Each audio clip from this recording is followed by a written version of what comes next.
Good morning, students. Good morning, students. Good morning, ma'am.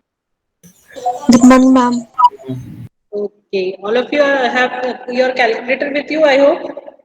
Today also we will solve problems from practical harmonic analysis and you will require your calculator for it. So get the calculator if you don't have it with you. And let us start. Note this question, we will solve this one. एक question हम लोग पहले ही कर चुके हैं पिछले class में solve. आज नेक्स्ट क्वेश्चन एक और करके देखते हैं इसमें. ये क्वेश्चन दे रही हूँ मैं, इसको पहले नोट करो फिर हम इसको सॉल्व करेंगे. Note this question. obtain the first two harmonics of Fourier series of y in terms of x as given below. इसको समझाने से पहले एक टॉपिक एक छोटा सा डेफिनेशन और तुम लोग को बताना है, वो मैं यहाँ ऊपर बता देती हूँ. पहले ये जो लिखा है ना हार्मोनिक्स, ये क्या होता है वो बता देती हूँ. ठीक है. Suppose you have y in terms of x, है ना. तुमको y और x लिखा हुआ है और y जो है वो उसकी वैल्यूज जो है तुमको फंक्शन जो है उसको इन टर्म्स ऑफ x निकालना है. ठीक. यानी x की वैल्यूज दी होगी और y की वैल्यूज दी होंगी. और तुमने इसका फोरियर सीरीज लिखा है in terms of x like that. तो फोरियर सीरीज y का क्या आ जाएगा, a0/2 plus a1 cos theta plus a2 sin theta a2 cos 2 theta plus a3 cos 3 theta so on. फिर आपको साइन का सीरीज मिलेगा b1 sin theta, b2 sin 2 theta, b3 sin 3 theta so on. ठीक. यहाँ पे theta क्या है, theta we will write in terms of c pi x by सी. अगर x का रेंज जो है वो अगर -c टू c या बोल सकते हो अगर x का रेंज जो है वो alpha two alpha plus 2c के फॉर्म में है तो हम लोग को जो c की वैल्यू है यहाँ से मिल जाएगी half length of the period. तो थीटा जो हमने यहाँ लिखा है ना ये टर्म्स, ये क्या है पाई x बाई सी है. जब ये अल्फा टू अल्फा प्लस 2 पाई के फॉर्म में हो जाता है तो ये थीटा जो है वो किसके बराबर आ जाता है, x के बराबर आ जाता है. ठीक है. यानी कि जब पाई 0 टू माइनस पाई टू पाई या 0 टू पाई 2 पाई के फॉर्म में, तब हम लोग उसको क्या किस में लिख लेते हैं, a0/2 a1 cos x a2 cos 2x so on. ठीक. अब इसमें ये जो टर्म्स का कॉम्बिनेशन है ना फोरियर, मतलब जहाँ पे पीरियोडिसिटी यूज हो रही है उनको हम हार्मोनिक्स कहते हैं. ठीक है.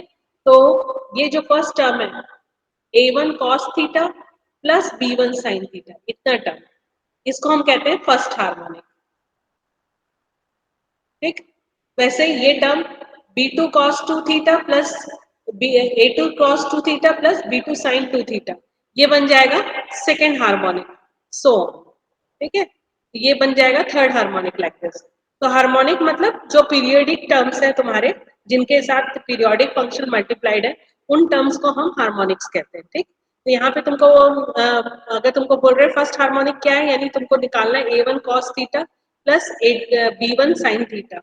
ये टर्म कैसा बनेगा वो हमको डिफाइन करना है. अगर सेकेंड हार्मोनिक बोला गया है तो यानी a2 cos 2 theta plus b2 sin 2 theta value निकालनी. ठीक. अब यहाँ क्वेश्चन में तुमको बोला गया है find the first two harmonics of the Fourier series.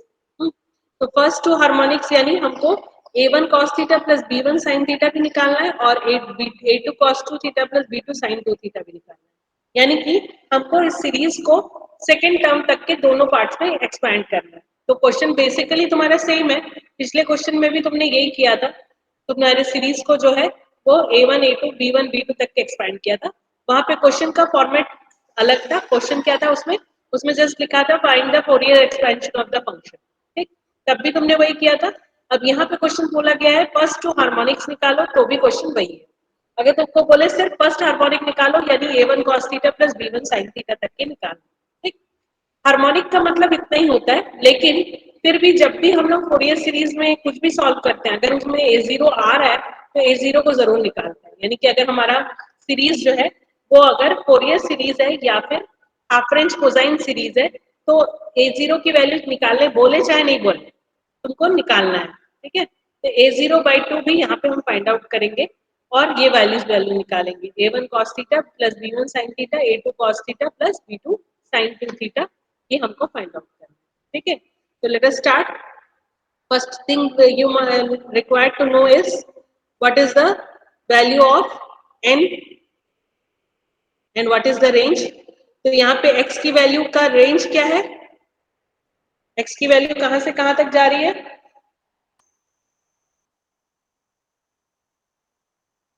Ma'am 0 to 6। 0 to 6 जा रही है, ठीक।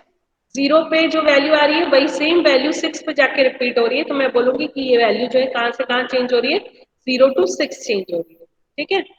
और n क्या है ये बताओ, कितनी n के x की वैल्यूज मिल रही है हमको इस रेंज में, मैम 6।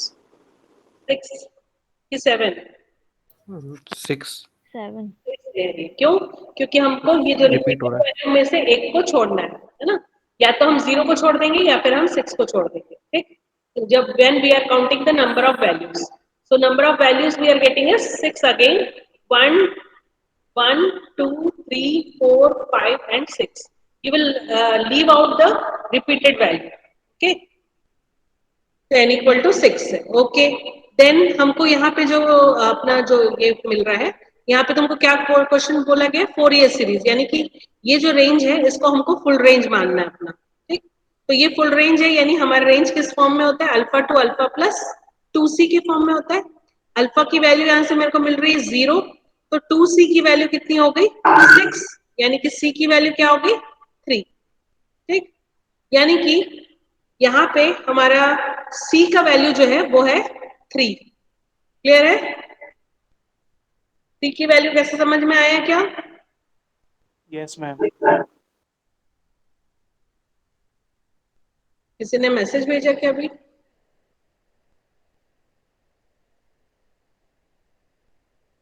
ओके।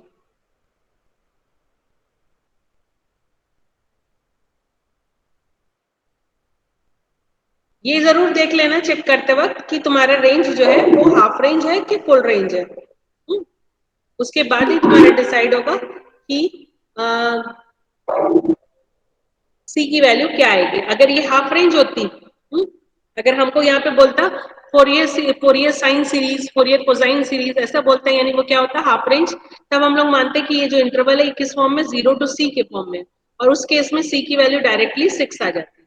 लेकिन यहाँ पे तुमको फोरियर सीरीज बोला गया है, यानी कि तुमको मानना है कि ये फुल रेंज बता रहा है। अगर ये फुल रेंज है तो यानी ये इस फॉर्म में alpha two alpha plus 2c के फॉर्म में, अब अल्फा की वैल्यू हो गई 0 और यहाँ से c की वैल्यू मिल गई 3, तो हमको c की वैल्यू में मिल गई है, ठीक। अब मैंने तुम लोगों को यहाँ बताया ना कि हम लोग सीरीज को किसके टर्म्स में लिखते हैं, थीटा के टर्म्स में, जहाँ थीटा की वैल्यू क्या होती है पाई एक्स बाई सी, तो यहाँ से थीटा भी कैलकुलेट करके रख लो, then theta is equal to pi x by c, that is equal to pi x by 3, ठीक। ये क्यों करना है हम लोग को, जब टेबल बनाएंगे ना तो हम लोग बार बार n pi x by c, n pi x by c ऐसे लिखने की जगह pi x by c, two pi x by c, ये लिखने की जगह थीटा के टर्म्स में लिखने में हमको कन्वीनियंट होगा, ठीक। सो इसके अकॉर्डिंग अगर हम लेंगे तो हमारा फोरियर सीरीज क्या बन जाएगा, then Fourier series for y is given as y is equal to, अभी हमने फॉर्मूला लिखा था a0/2 प्लस, यहाँ पे हमको सेकेंड हार्मोनिक तक जाना है, तो यानी कोसाइन सीरीज में भी सेकेंड टर्म जाएंगे और साइन सीरीज में भी सेकेंड टर्म तक जाएंगे, तो हमारे पास यहाँ टर्म आएगा a1 cos theta plus a2 cos 2 theta. अगर थीटा लिखने में कंफ्यूजन है तो पाई एक्स बाई सी के फॉर्म में भी लिख सकते हो, प्लस सो ऑन, फिर b1 sin theta plus b2 sin 2 theta, so on up to infinity, ठीक। तो ये दोनों इनफिनाइट टर्म तक के कोसाइन में और साइन में एक्सपैंड होगा। हमने सिर्फ फर्स्ट 2 टर्म तक के लिखा क्योंकि हमको फर्स्ट 2 हार्मोनिक्स तक के सॉल्व करना, ठीक। तो ये आ गया हमारा सीरीज जिसमें हमको पुट करना है। तब ये इसको सॉल्व करने के लिए हमको ये a0 a1 a2 चाहिए, इसके लिए हमने फॉर्मूला देख लिया था पहले से, हमको पता है, फॉर्मूले को एक और बार देख लेते हैं। a0 की वैल्यू क्या लिखाई थी, किसी को याद है क्या, फॉर्मूला क्या बताई थी,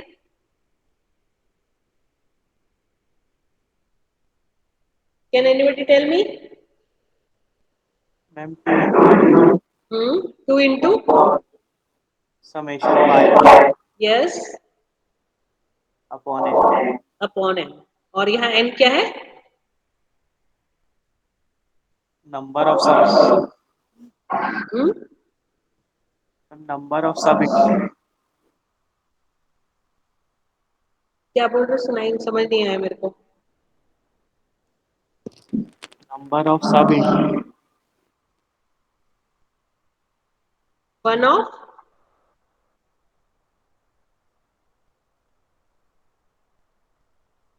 n की वैल्यू क्या है? A02 times summation y upon n लिखे हो, यहाँ n की वैल्यू क्या है? number of values of x, हाँ, 6 व्हाट इज द वैल्यू? हमने उसको लिख लिया है ना पहले से। हाँ, 6।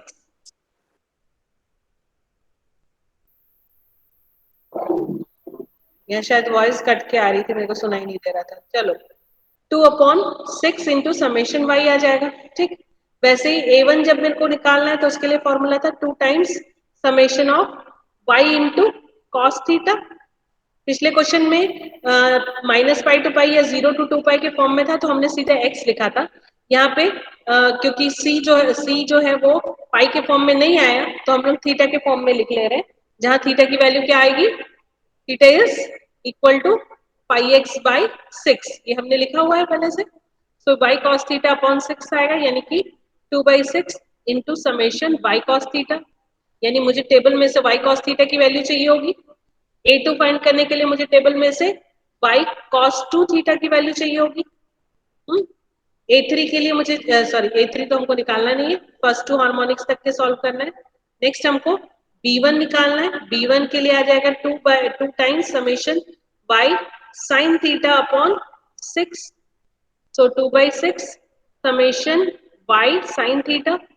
ये फॉर्मूलेस में पहले से इसलिए लिखाती हूँ जिससे तुम लोगों को पता चल जाए कि हमें टेबल में क्या क्या कॉलम्स चाहिए होगा। ठीक, फिर आ जाएगा 2 times summation y sin 2 theta upon 6। ये सारी वैल्यूज हमको चाहिए होंगी, तो ये सम्स हमको जरूरत है। तो इनके लिए हम टेबल में बनाते जाएंगे कॉलम। अब टेबल बनाते वक्त सबसे पहले तो x की वैल्यू लिख लोगे, फिर y की वैल्यू लिख लोगे जो गिवन है, उसके बाद थीटा सबसे पहले निकाल लेना। थीटा कितना था? πx/6, इसके अकॉर्डिंग थीटा लिख लोगे। इस थीटा से कैलकुलेट कर लेंगे वैल्यू cos थीटा क्या आएगी, cos 2 थीटा क्या आएगा, sin थीटा क्या आएगा और sin 2 थीटा क्या आएगा। ठीक, उसके बाद हम वैल्यूज निकालेंगे। Ma'am y cos theta, y cos 2 theta, y sin theta, y sin 2 theta. ठीक, मैम थीटा था, हाँ, थीटा की वैल्यू πx/3 हो राइट, πx/3 है। ठीक ठीक, वो तो हमने यहाँ लिखा ही था ना। हाँ, πx/3 है। करेक्ट, इससे पूरा टेबल ही गलत हो जाता। πx/3 आएगा, राइट। ठीक, अब ये वैल्यूज को लिखते जाओ। तुम लोग क्या क्या दिया हुआ है? 0, 1, 2, 3, 4, 5। बार बार बोल रही हूँ, ये याद रखना, रिपीटेड वैल्यू को नहीं लेना। 0 के बाद ये वैल्यू 6 पे रिपीट हुई तो 6 को टेबल में नहीं लेंगे। ठीक, अब करस्पॉन्डिंग y की वैल्यू लिख लो 9, देन नेक्स्ट वैल्यू क्या थी? 18, 24, 28, then we are having 26, 20। हाँ, अब इसके बाद यहाँ से कैलकुलेशन स्टार्ट हो जाएगा। यहाँ तक के तो जो टेबल में दिया था वही तुमने नोट किया। अब ये आ जाएगा πx/3 के फॉर्म में। तो पहली वैल्यू हो जाएगी 0, x is equal to 0 put करेंगे तो x इक्वल टू 1 पुट किए तो थीटा की वैल्यू हो गई π/3। x इक्वल टू 2 डालोगे तो आ गया 2π/3। x इक्वल टू 3 डालोगे तो आ जाएगा पाई, ये आ जाएगा 4π/3 एंड ये आ जाएगा 5π/3। ठीक, अब इसकी वैल्यूज तुम लोगों को कैलकुलेटर से फाइंड करनी है। cos थीटा, cos 2 थीटा, ये सब क्या आ रहा है। एक चीज यहाँ पे मैं पहले से बता दूं तुम लोगों को, कैलकुलेटर यूज करते वक्त अगर तुमने ये एंगल को पाई में लिखा, कैलकुलेटर में अगर पाई इनपुट कर रहे हो, ठीक, तो जरूर से अपना जो मोड है ना कैलकुलेटर का, उसको रेडियन में चेंज कर लेना। ठीक, और अगर उसको तुमने इसमें किया, थीटा के फॉर्म में किया, मतलब डायरेक्टली पुट कर रहे हो वैल्यू को, तो थीटा के फॉर्म में पुट करना है, यानी कि π/3 लिखने की जगह 60 डिग्री ऐसे लिखना। ठीक है।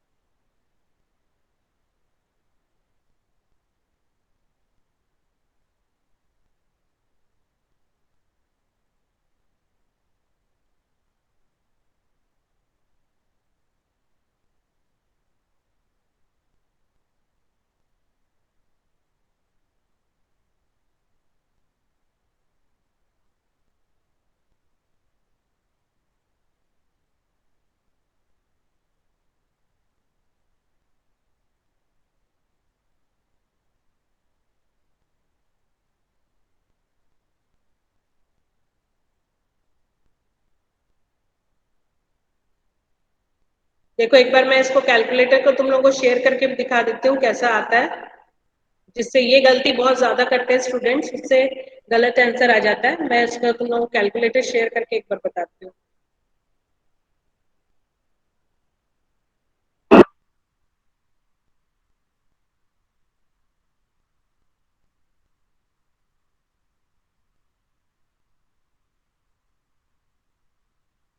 Can you see the screen?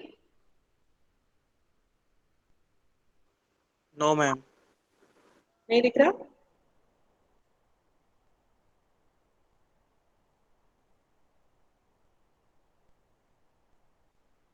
कुछ एरर आ गया है। Wait, I will leave and rejoin the meeting. It's visible.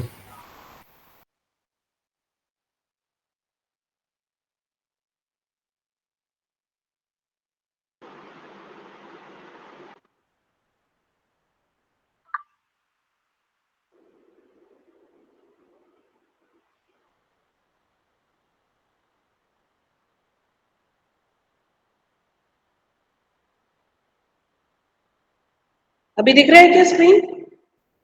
Yes ma'am. Calculator दिख रहा है? Yes ma'am.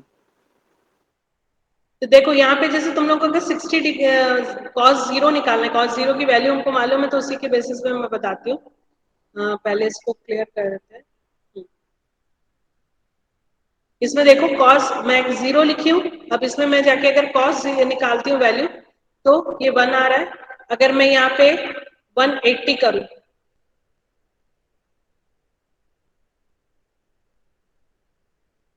$180, इसका अगर मैं cos वैल्यू निकालूं तो ये -1 आ रहा है, ठीक। लेकिन अगर मैं पाई के टर्म्स में लिखती हूँ यहाँ पे,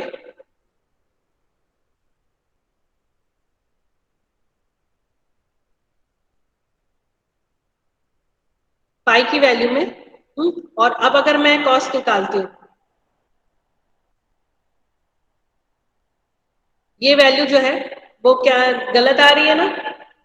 cos 0 की cos पाई की वैल्यू -1 आनी चाहिए, जबकि यहाँ क्या आ रही है, ये आ रही वैल्यू, ठीक। ये कैसे सही आएगी? ये देखो साइड में देखो डिग्री लिखा हुआ दिख रहा है ना, इसको अगर रेडियन कर दोगे और उसके बाद कैलकुलेट करोगे इसको, तो ये सही आंसर आएगा, ठीक है।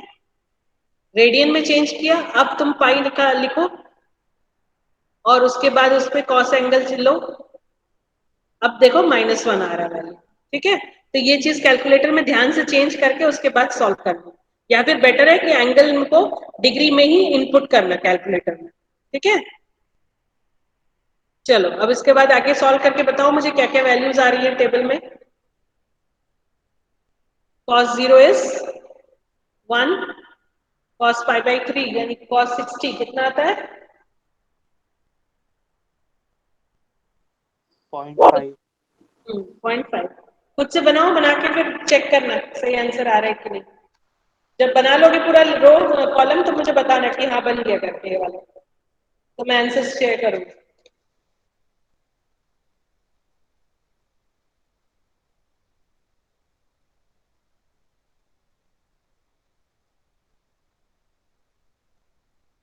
नेक्स्ट वैल्यू -0.5 आ रही है। Yes, ma'am.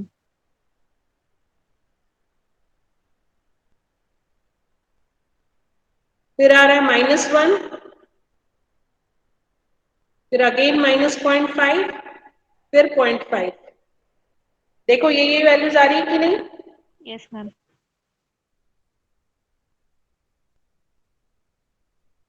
सब बना रहे हो ना? मेरे साथ सब बनाओगे, नहीं बनाओगे तो कोई मतलब नहीं है, फिर तो मैं पूरा टेबल बना के लिख के रख दूंगी, फिर कोई फायदा नहीं है उससे।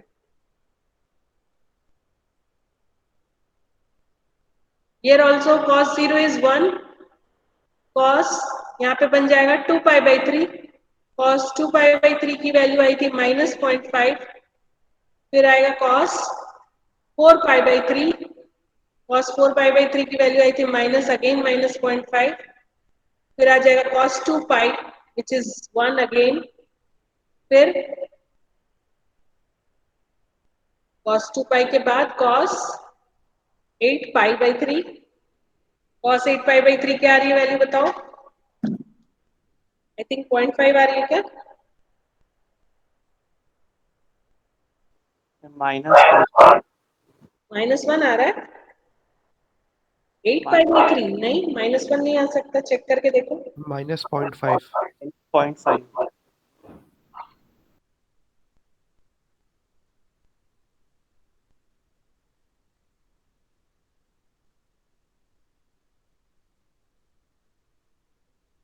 Cos of 8 pi by 3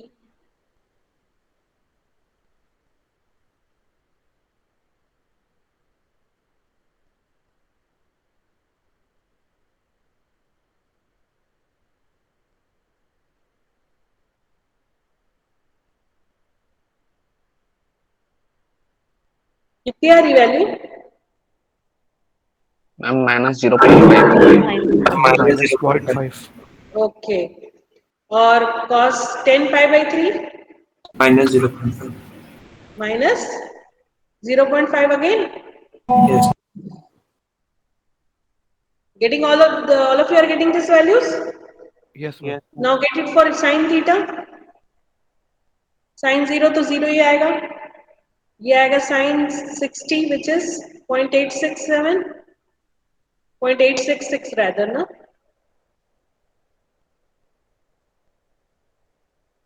ये भी 0.866 आएगा, ये 0 आएगा, ये 0.866 अगेन, ये भी 0.866।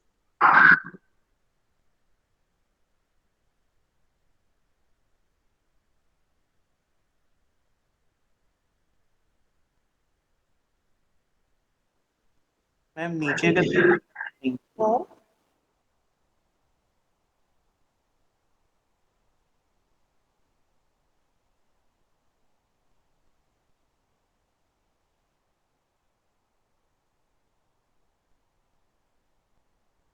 यही वैल्यूज आ रही है कि नहीं? अच्छा, नीचे की दोनों वैल्यू नेगेटिव आ रही है ना? Yes ma'am. नीचे की ये दोनों वैल्यूज नेगेटिव आ रही है,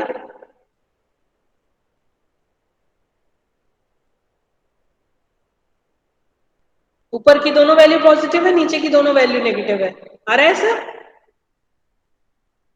अब sin 2 थीटा का निकाल के देखो, ये तो 0 ही होगा, sin 2 pi by 3 it will be 0.866, sin 4 pi by 3 will be minus 0.866, sin 2 pi will be 0, sin 8 pi by 3 कितना आ रहा है? 0.866. 0.866 आ रहा है,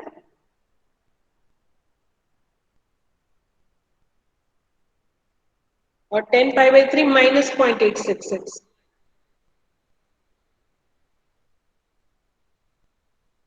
सबका का सेम आ रहा है तो कोई प्रॉब्लम नहीं है, अगर किसी का चेंज आ रहा है आंसर तो मेरे को बताना,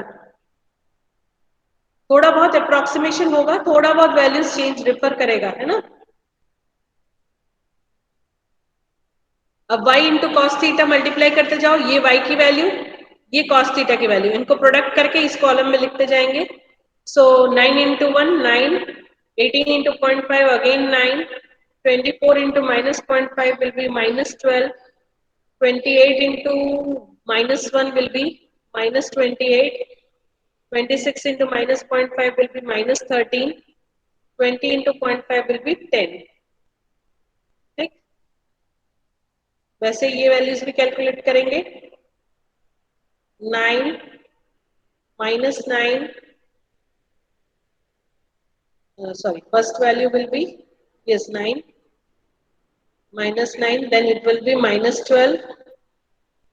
Here it will become 28. ये आ जाएगा -13, अगेन -10. y sin थीटा निकालोगे, फर्स्ट वैल्यूज ये दोनों तो जीरो हो जाएंगे और ये वाली वैल्यूज भी जीरो होंगी. 0.866 इंटू 18 कितना आ रहा है देखो.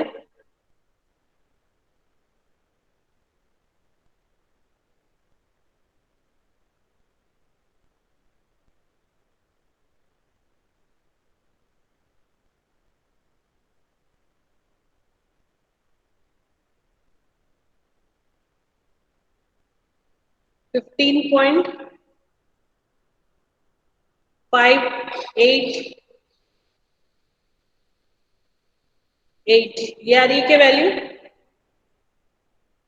Yes, ma'am. खुद से करके देखो, यही आंसर आ रहा है कि नहीं, चेक करके बताओ मुझे.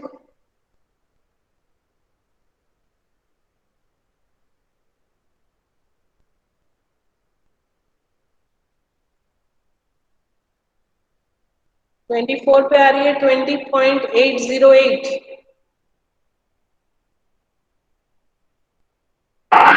-22.542 and -17.34.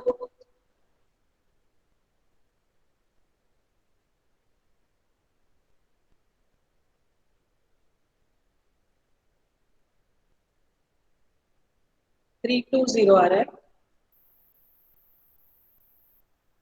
देखो तो यही आंसर आ रहा है कि नहीं, बताओ. 20.80 आया कि कुछ और आया, बताओ. 22.516 आ रहा है. 516 आ रहा है, ठीक है. हाँ ठीक, 21.517 है रादर ना, राउंड ऑफ करके लोगे तो 7 आएगा. ठीक, और ये वैल्यू भी मेरे ख्याल से कुछ अलग आ रही है. 20.784 आ रहा है.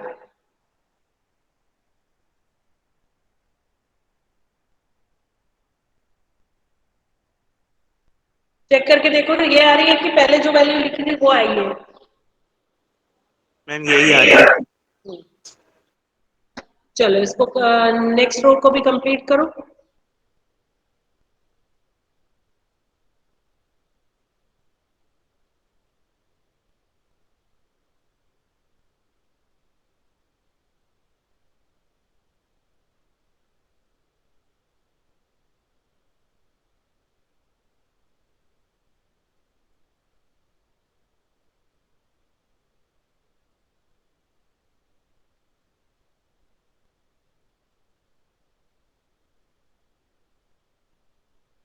कितने स्टूडेंट्स का हो गया यहाँ तक के?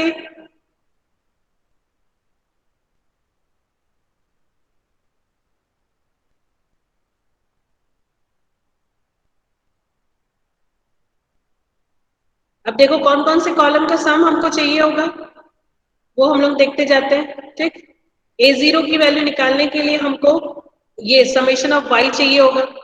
ठीक, तो इस कॉलम का सम निकालेंगे हम लोग. थीटा का सम तो नहीं निकालना है, ये इनका भी सम हमको नहीं जरूरत पड़ेगा. cos theta sin theta sin 2 theta यहाँ तक के हमको नहीं चाहिए. ठीक, फिर ये चार कॉलम्स का चाहिए, y cos theta, y cos 2 theta, y sin theta and y sin 2 theta. So get the sum and tell me what is the sum of y.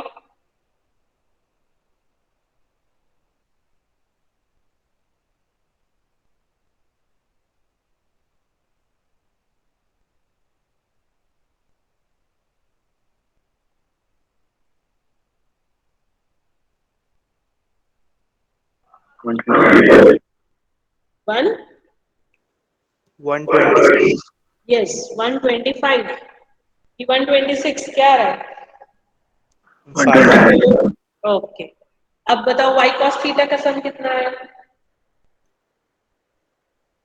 -20. -25। Yes, ma'am.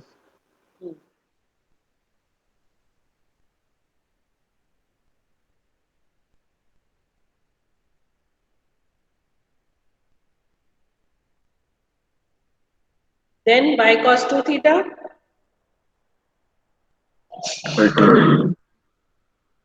-30 नहीं -7. -7. -7. -7 आना चाहिए। चेक करके देखो, जिसका डिफरेंट आंसर आ रहा है वो check करो।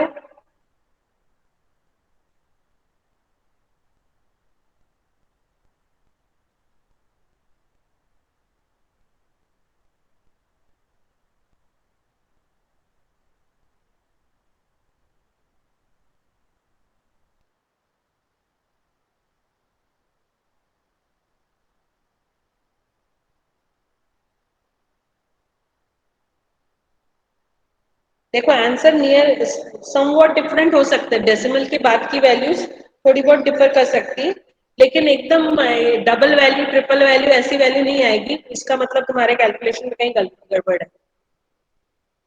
ये वैल्यू आ रही है मेरे को 3.464। देखो तो तुम्हारी नियर अबाउट वैल्यू आ रही है कि नहीं? Yes, ma'am. Yes, ma'am. Last value बताओ तो कितनी आ रही है? 0. 0 आ रहा है. Right, 0।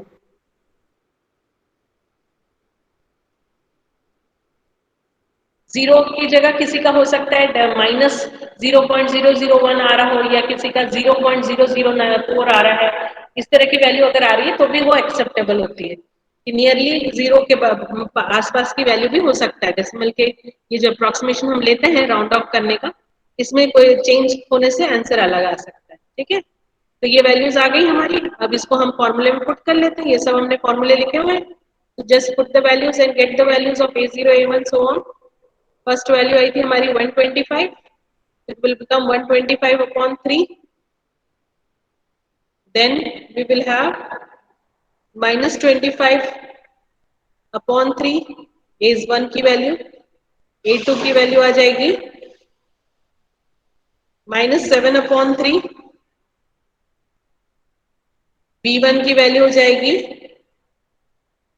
-3.464/3,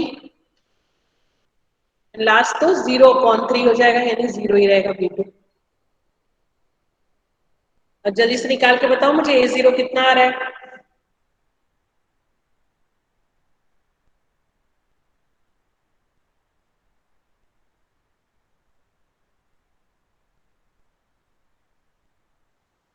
-41. 41.67, right, 41.67 is the value of A0.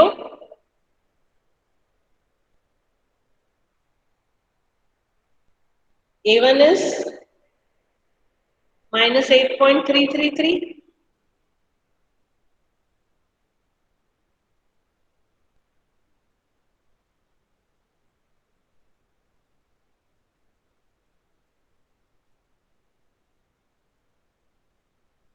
वैसे ये आ जाएगा -2.333, ये आ जाएगा -1.154।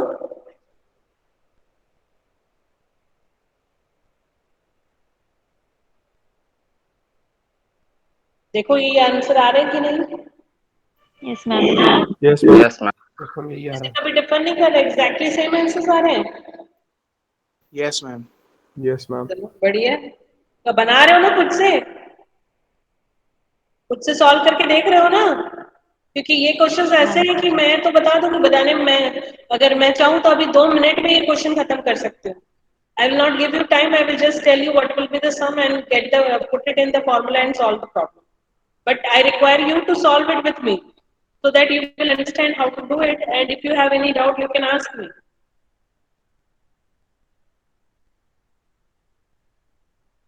So all of you are getting, I hope.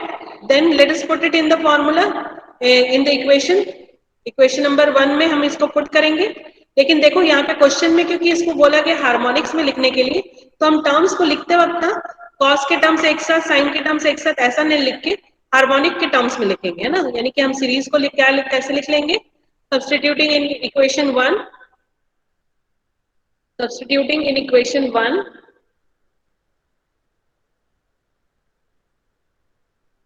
y is equal to a0, तो कुछ करना ही नहीं है, a0 जो है वैसे ही लिखना पड़ेगा। तो a0 अपॉन 2 कितना आ जाएगा, देखो कैलकुलेट करके 41.67 डिवाइडेड बाई 2, 20. हाँ बोलो 20.835. यस 835। ठीक, अब ये टर्म को लिखते वक्त a1 cos theta plus b1 sin theta एक साथ लिखेंगे। ठीक, तो a1 की वैल्यू आई थी -8.33, तो ये बन जाएगा -8.33 cos थीटा भी लिख सकते हो या πx/3 भी लिख सकते हो। ठीक, अगर थीटा लिखते हो तो लास्ट में लिख देना theta is equal to πx/3, या फिर यहाँ पे टर्म्स को πx/3 के फॉर्म में लिख दो। ठीक, plus b1 sin theta, b1 कितना आया था -1.14, -1.154 साइन ऑफ πx/3। ठीक, फिर ये बन गया हमारा फर्स्ट हार्मोनिक, इतना टर्म, ये जो इतना टर्म है ना, ये हमारा फर्स्ट हार्मोनिक है। ठीक, वैसे ही नेक्स्ट a2 लिखेंगे, a2 की वैल्यू कितनी आई थी -2.33, तो -2.33 into cos 2 πx/3 plus 0 into sine 2 πx/3, this is our second harmonic and like this it will go on. ठीक, तो सेम चीज लिख रहे हैं हम लोग, थोड़ा सा बस फॉर्मेट चेंज कर ले रहे हैं, साइन को एक साथ कॉस को एक साथ लिखने की जगह साइन कॉस का पेयर बनाते जा रहे हैं। ठीक, तो ये फर्स्ट हार्मोनिक हो गया, ये सेकंड हार्मोनिक, तो यानी हमने अपनी सीरीज को सेकंड हार्मोनिक तक के एक्सपैंड कर लिया। Got it all of you? चलो एक और क्वेश्चन नोट करो जल्दी से, इसको भी देख लेते हैं। अभी तक हमने दोनों क्वेश्चन जो है वो फोरियर सीरीज का बनाया, अब देखते हैं हाफ रेंज सीरीज में कैसे बनाना रहता है। ठीक है, ये एग्जाम्पल का ही क्वेश्चन है लेकिन ये कई बार रिपीट हुआ है क्वेश्चन, इसको जरूर नोट कर लेना। ये वाला क्वेश्चन है और एक और क्वेश्चन है जहाँ पे तुमको डायरेक्ट करंट निकालने बोला है, कौन सा क्वेश्चन नंबर है देखते हो।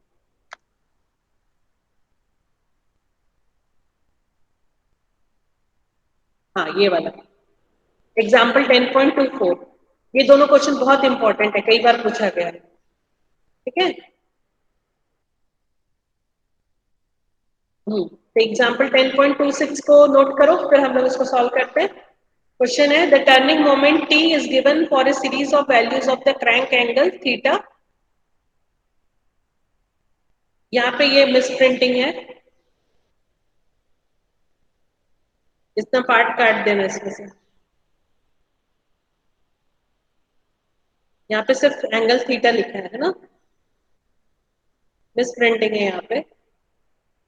तो थीटा डिग्री is 0, 30, 60, 90, 120, 150, 180. ठीक, obtain the first four terms in a series of signs to represent t and calculate t for theta is equal to 75 degree. हमको यहाँ सबसे पहले फोरियर सीरीज निकालनी है, किसकी निकालनी है, Fourier series of sines, sine की सीरीज बनानी है हमको, यानी कि हमको हाफ रेंज सीरीज बनानी है। ठीक, और उसके बाद उस जो सीरीज मिलेगी हमको उसको यूज करेंगे हम इस वैल्यू को कैलकुलेट करने के लिए। Theta is equal to 75 degree. Got it? Question clear है सबको? चलो तो बना के देखते हैं इसको। एग्जाम्पल 10.26 को सॉल्व कर रहे हैं हम लोग। एग्जाम्पल 10.26, तुमको यहाँ पे जो रेंज दिया हुआ है, क्या दिया हुआ है, थीटा की वैल्यू किस रेंज में है given, crank angle theta 0 to 180 कितना दिया हुआ है, 180 180 दिया हुआ है ना, या 0 to पाई भी लिख सकते हो, 0 to 180 डिग्री भी लिख सकते हो, एक ही मतलब है। ठीक, और उसके बाद तुमको t की वैल्यू करस्पॉन्डिंगली दी हुई है। लेकिन यहाँ पे एक चीज देखो, यहाँ पे लिखा हुआ है you have to expand the Fourier series as a series of sine. तो हम लोग साइन सीरीज या कोसाइन सीरीज तभी बना पाते हैं जब हम लोग इसको हाफ रेंज मानते हैं ना। हम जब हाफ रेंज होती है, हाफ रेंज ही साइन सीरीज या हाफ रेंज ही कोसाइन सीरीज बनती है। अगर फुल रेंज होगी तो उसमें साइन और कोसाइन दोनों आ सकता है। और if the function is even और odd, in that case it may be different. ठीक है, तो जब वहां पे मेंशन नहीं है कि फंक्शन इवन ऑड है, तो हम लोग मानते हैं कि अगर हमको सिर्फ साइन सीरीज बनाने बोल रहा है, यानी जो गिवन फंक्शन है वो कैसा फंक्शन, जो गिवन रेंज है वो कैसा रेंज है, हाफ रेंज है। ठीक, यानी कि ये जो वैल्यू है हमारी, ये हाफ वैल्यू, हाफ रेंज दी हुई है। तो इसका फुल रेंज क्या बनेगा बताओ मुझे।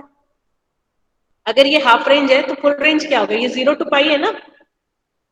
अगर 0 to पाई हाफ रेंज है तो फुल रेंज क्या है, माइनस पाई से पाई। हाँ माइनस पाई से पाई है ना। हम लोग साइन सीरीज बनाना चाहें या कोसाइन सीरीज बनाना चाहें तो हम मान लेते हैं कि हमारा जो गिवन रेंज है वो हाफ रेंज है, और जब हम उसको फुल रेंज में करेंगे तो इवन या ऑड फंक्शन वो बन जाएगा, है ना। तो ये हमारी हाफ रेंज है। तो यानी यहाँ इसके अकॉर्डिंग हमारी सी की वैल्यू क्या होगी बताओ। What will be the value of C now. Ma'am 180। हाँ, C will be 180 डिग्री, और you can write it C is pi. ठीक, हमारा क्रैंक एंगल थीटा जो है वो 0 to पाई में है, और तुमको बोल रहे हैं सिर्फ साइन सीरीज बनाओ। सिर्फ साइन सीरीज बनाओ मतलब तुम्हारा जो गिवन रेंज है वो हाफ रेंज है, और वो अगर हाफ रेंज है यानी कि C की वैल्यू क्या हो गई, मतलब हाफ रेंज में जब भी रहता है तो वो किस फॉर्म में रहता है, वो 0 to C के फॉर्म में रहता है, यानी C हो गया पाई। ठीक, then the Fourier series for our function, क्या फंक्शन था हमारा, turning moment. Fourier series for turning moment t is equal to, हमको साइन सीरीज बनानी है यानी कि उसमें कोसाइन भी नहीं रहेगा और a0 भी नहीं रहेगा, तो साइन सीरीज कैसे बनती है, b1 साइन x ऐसा लिख दो, या b1 sine pi x by c लिख दो। यहाँ पे c की वैल्यू तो पाई हो गई, तो ये किस में आ जाएगा, x में। हमारा x यानी एंगल जो वेरिएबल है जिसके टर्म्स में हमको लिखना है फंक्शन, वो क्या है यहाँ पे, थीटा। तो यहाँ पे सीधा साइन थीटा आ जाएगा। ठीक, तो यहाँ ये चीज कंफ्यूज मत होना कि पिछले क्वेश्चन में मैंने थीटा में लिखाया तो उसमें मैंने बताया कि थीटा की वैल्यू पाई x बाई सी है। यहाँ पे थीटा की वैल्यू क्या आएगी,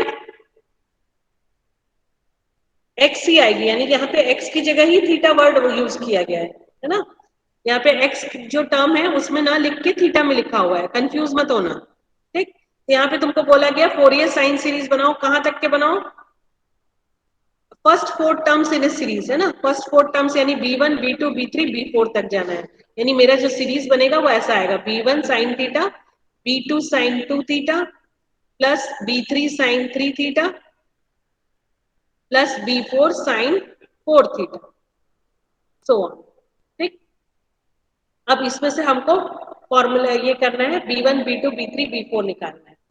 तो ये एक कन्वीनियंस है हमारा, तुम बोल सकते हो प्रैक्टिकल हार्मोनिक एनालिसिस का, कि जब हम लोग हाफ रेंज में सॉल्व करें या फुल रेंज में सॉल्व करें, हमारा जो फॉर्मूला होता है ना bn और an निकालने का, वो बिल्कुल भी नहीं बदलता, कुछ भी उसमें चेंज नहीं आता। ठीक, तो हमने फॉर्मूला पढ़ा था कि अगर फुल रेंज है तो b1 की वैल्यू हम कैसे निकाल रहे थे, 2/n समेशन ऑफ फंक्शन, यहाँ पे फंक्शन हमारा क्या है t, y लिख रहे थे या t लिखेंगे यहाँ पे क्योंकि t को हम लिख रहे हैं, तो t इंटू साइन थीटा, ये हमारा फॉर्मूला होता था ना हाफ रेंज में, जहाँ पे ये जो साइन t साइन थीटा है उसको कौन से रेंज तक के हम लेते थे, जो हमारा थीटा का रेंज है। तो यहाँ पे भी फॉर्मूला वही रहेगा, थीटा को 0 से लेकर पाई तक की जो वैल्यू दी है उसी रेंज में जो इसका सम आएगा इस फंक्शन का, उसी को निकालेंगे और उसको 2/n से मल्टीप्लाई करेंगे। ठीक है, सो फॉर्मूले में कोई चेंज नहीं है, ये ऐसे ही आएगा। फिर b2 क्या आएगा, b2 is equal to 2/n summation t sine 2 theta, b3 is 2/n summation t sin 3 theta and V4 is 2 by n summation t sin 4 theta. ये फॉर्मूलेज में कोई चेंज नहीं आने वाला है, ठीक, क्लियर है? ये चीज नोट करके रखना। फोरियर जब हम लोग फोरियर एनालिटिकली सॉल्व कर रहे थे, हाफ रेंज में हमारा फॉर्मूला बदल जाता था। फुल रेंज में हम लोग फॉर्मूला लिखते थे 1/c integration alpha two alpha plus 2c f of x sin x dx। उसको हम जब हाफ रेंज में करते थे तो फॉर्मूला बन जाता था 2/c 0 to c f of x sin x dx, इस तरह से लिखते थे। लेकिन यहाँ पे फॉर्मूले में कोई चेंज नहीं आता है, जो फॉर्मूला हमने हाफ रेंज में फुल रेंज में यूज किया वही हाफ रेंज में यूज करते हैं। ऐसा इसीलिए होता है क्योंकि जब हम इस तरह से उसको हाफ रेंज में लिखते हैं, मतलब हम क्या मानते हैं कि हमारा ये जो फंक्शन है पाई से माइनस पाई में जब इसको एक्सपैंड किया हमने, माइनस पाई टू पाई में जब हमने एक्सपैंड किया तो ये फंक्शन जो है वो ऑड बन गया। ऑड बना तो ये वाला जो फंक्शन है product of two odd functions, ये वाला टर्म इवन बन गया, ठीक। तो ये जो वैल्यू है ना, वो ये जो हमारी टी की वैल्यू दी हुई है, ये वाली टी की वैल्यू, इसको जब तुम इसको एक्सपैंड करते हो जब माइनस में, यानी कि जब ये वैल्यूज तो मेरे को पॉजिटिव दी हुई है, सपोज मैं इसको नेगेटिव वैल्यूज में भी एक्सपैंड करूंगी -30 -60 like that will B same like this one. मेरे को इसको ऑड फंक्शन बनाना है, यानी कि ये वैल्यूज मेरे को यहाँ नेगेटिव मिलनी चाहिए, यानी ये मेरे को मिलेगी -5224 -8097 लाइक दैट, ठीक। अब जब सम करोगे ना ये पूरी वैल्यूज को प्रोडक्ट करके टी साइन थीटा को प्रोडक्ट करके सम करोगे तो वो वैल्यू एग्जैक्टली इस सम के डबल आती है। मतलब टी साइन थीटा की वैल्यू जब थीटा की वैल्यू 0 to पाई है is exactly this value is exactly half the value of t sin theta when theta is between 0 to -pi to pi, ठीक। इस सिमेट्री की वजह से ये भी हाफ हो जाता है और इधर तुम्हारे नंबर ऑफ वैल्यूज जो है वो भी एग्जैक्टली डबल हो जाते हैं, इसीलिए ये फॉर्मूले में कोई चेंज नहीं होता, ठीक। तो हमारे लिए हाफ रेंज हो या फुल रेंज हो, B1 के लिए हमेशा यही फॉर्मूला रहेगा, और A1 A2 A3 के लिए जो बताया था मैंने तुम लोगों को t cos theta sin cos 2 theta like that it will go, okay। so let us find the values now। t की वैल्यूज यहाँ नोट करते हैं। अब सबसे पहले हम थीटा की वैल्यूज नोट करेंगे। गिवन क्वेश्चन में से थीटा की वैल्यूज नोट करो, t की वैल्यूज नोट करो। थीटा क्या क्या दिया हुआ है, 0 30 60 90 120 150 right like this we are going। Last value 180 लेना है कि नहीं लेना है? No, नहीं लेना है। जहां पे वैल्यू रिपीट हो रही है, देखो 0 पे यहाँ पे वैल्यू आ रही है 0, अगेन 180 पे भी 0 आ रही है, रिपीट हुई, ये वैल्यू को छोड़ देंगे, ठीक। और n की वैल्यू क्या लिखते हैं यहाँ पे? n तो हमने लिखा ही नहीं था, n कितना है यहाँ पे बताओ? 6 6, ठीक। तो n is equal to 6। Again उस लास्ट वैल्यू को छोड़ के काउंट करेंगे। चलो अब वैल्यूज को लिखते जाओ और कैलकुलेट करेंगे। t की वैल्यूज क्या क्या दी हुई है, 0 5224 8 097, then we have 7850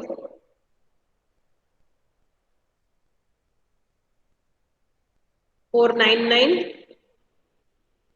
5499 2620। ये टी की वैल्यूज दी हुई हैं, 2626 है, सॉरी।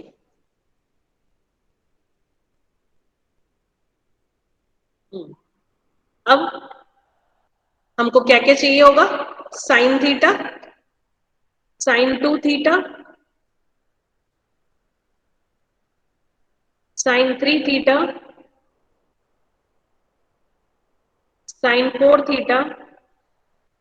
हमको फोर्थ टर्म तक के जाना है ना, तो साइन 4 थीटा तक, उसके बाद टी से इनको मल्टीप्लाई कर करके लिखते जाएंगे, t sine theta, t sine 2 theta, t sine 3 theta and t sine 4 theta.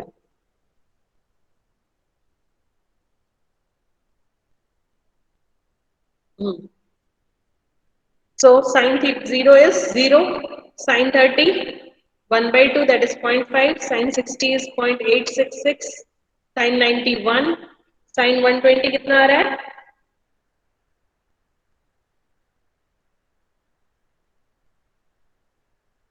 Again 0.866 आ रहा है कि नहीं? Yes, ma'am. Yes, ma'am. और 150 sin 0.5. 150 कितना आ रहा है? 5. बोलो 0.5. right 0.5. Again complete the table for sin 2 theta. Sin 0 is 0, sin 60 will be sin 60 0.866, sin 120 again 0.866, sin 180 will be 0, sin 240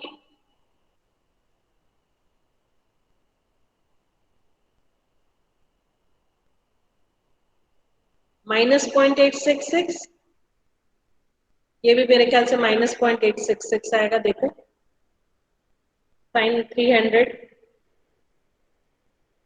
Yes, ma'am.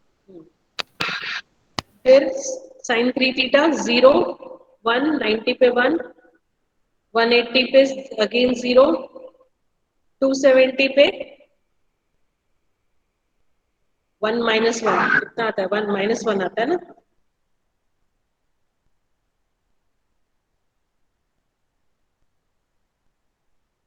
और 360 पे 0 450 पे I think it will be 1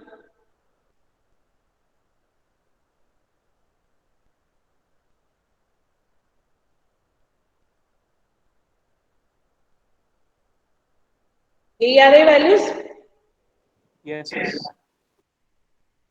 फिर यहाँ पे आ रहा है 0 sin 120 तो हम लिख चुके हैं 0.866, sin 240 वो भी हम लिख चुके हैं, sin 240 is again 0.866, sin 360 obviously 0, sin 480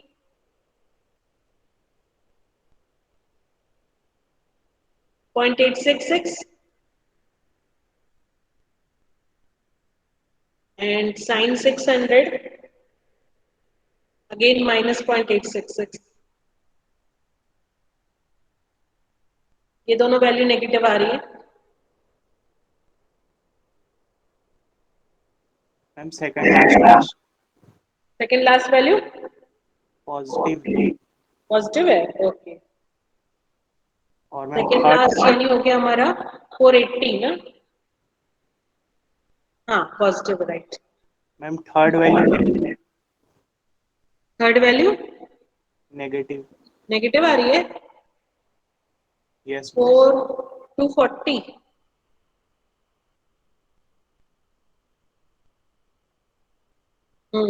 negative आ रही है.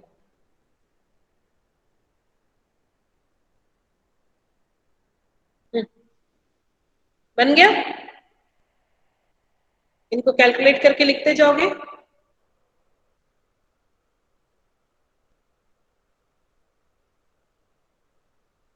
तो देखो आगे तो वैल्यूज तुम लोग कैलकुलेट करके लिख ही सकते हो. मैं आगे टेबल को कंप्लीट नहीं कर रही. वैसे भी ये क्वेश्चन जो है एग्जांपल में बना हुआ है, इसको तुम लोग खुद से कंप्लीट कर लेना क्वेश्चन को, है ना? कर लोगे ना? Yes, ma'am. आई थिंक ये वैल्यूज टेबल में नहीं होगी शायद ग्रेवाल के बुक में. Let me check. हाँ डायरेक्टली वैल्यूज दी हुई है ना.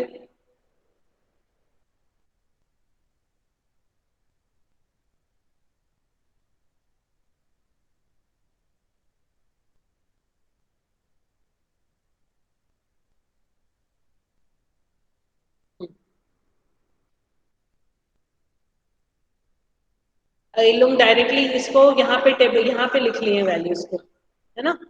तो एनीवे तुम लोग टेबल में ही बनाना. तुम लोग इस तरह से नहीं लिखना जैसे यहाँ पे लिखा हुआ है. यहाँ पे लोगों ने क्या किया, साइन के एंगल्स को निकाल दिया है और यहाँ पे डायरेक्टली इसमें कैलकुलेट कर दिया है.